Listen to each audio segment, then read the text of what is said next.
Donald Trump gets massively screwed over by Russian leader Vladimir Putin as President Joe Biden delivers yet another monumental victory for the American people. What it all means for Kamala Harris and the race to the White House, now on Graf's Grievances.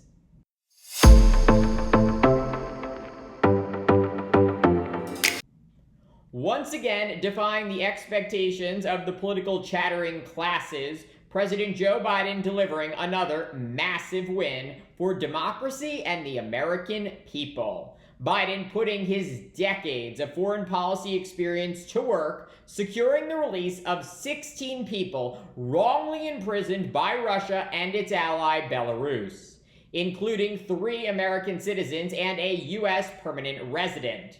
Among those freed, including Wall Street Journal reporter Evan Gershkovich and former U.S. Marine Paul Whelan, who had been held captive in Russia for nearly 6 years.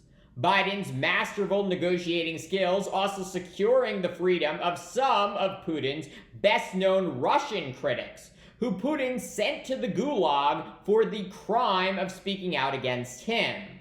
In exchange, Germany agreeing to release a Russian spy convicted of murder, among other Russian spies held by the United States, Norway, and Poland.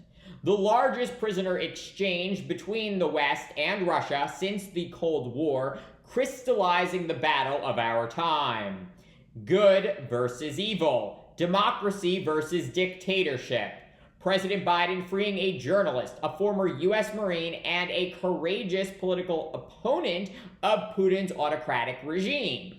None of these people should have ever been imprisoned in the first place. They were exercising human rights that dictators such as Putin totally reject. Meanwhile, Russia was using the leverage they had to free a murderous thug and other spies who spent their days scouring the globe assassinating Putin adversaries. Those depraved criminals representing the kind of people prized by the Russian leader and other dictators and despots around the globe. In less than 100 days, America will decide a question no less existential than whether the United States remains on the side of good and democracy, or whether this, the greatest country in the world, plunges into the dark, evil depths of dictatorship. Prior to Biden's triumphant diplomatic negotiations yesterday, former President Donald Trump said that only he could secure the release of Gershkovich. Evan Gershkovich, the reporter for the Wall Street Journal who is being held by Russia, will be released almost immediately after the election, but definitely before I assume office. He will be home. He will be safe. Vladimir Putin, president of Russia, will do that for me, and I don't believe he'll do it for anyone else, and we will be paying nothing. Biden likes to pay massive numbers. We will be paying nothing. That was Trump just 2 months ago, appearing to openly collude with Putin, saying the price of Gershkovich's release is electing Trump president. Of course, that was not true, including the fact that no money was given to Putin in exchange for the release of the 16 prisoners. But while Trump's appalling comments were entirely false, there is no disputing that Putin supports Trump and wants Trump back in office. Putin has said so himself. So why did Putin decide to throw Trump under the bus by making a deal with Biden to free the guy that Trump said only he could bring home?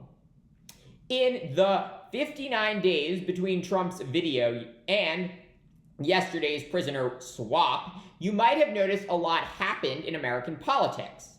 In addition to the failed assassination attempt on Trump, Joe Biden dropped out of the presidential race and Vice President Kamala Harris became the presumptive Democratic presidential nominee. The historic shakeup atop the Democratic ticket perhaps recalibrating Putin's election forecast for November. While a Trump versus Biden matchup was looking to favor Trump, a Trump versus Harris matchup appears to favor Harris. So therefore, in Putin's eyes, perhaps best to take a deal now when you can get it, because a more favorable deal with Trump as president looks far less likely. In addition to Harris wiping out Trump's lead over Biden in national polls, this morning Harris's presidential effort announced it has raised a massive $310 million in July.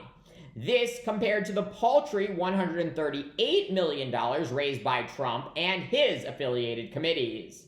Of course, only time will tell whether Putin made a good call in making a deal with Biden, or whether Putin should have waited to see if Trump would get reelected in November. But at the core of all of this is a big tell. Putin, a murderous despot and tyrant who wants nothing more than to see the complete and total destruction of the United States, is betting that Americans will reject his friend and aspiring dictator Donald Trump and vote to preserve American democracy by electing Kamala Harris President of the United States this fall. Thank you for watching Graf's Grievances. Let me know what you think.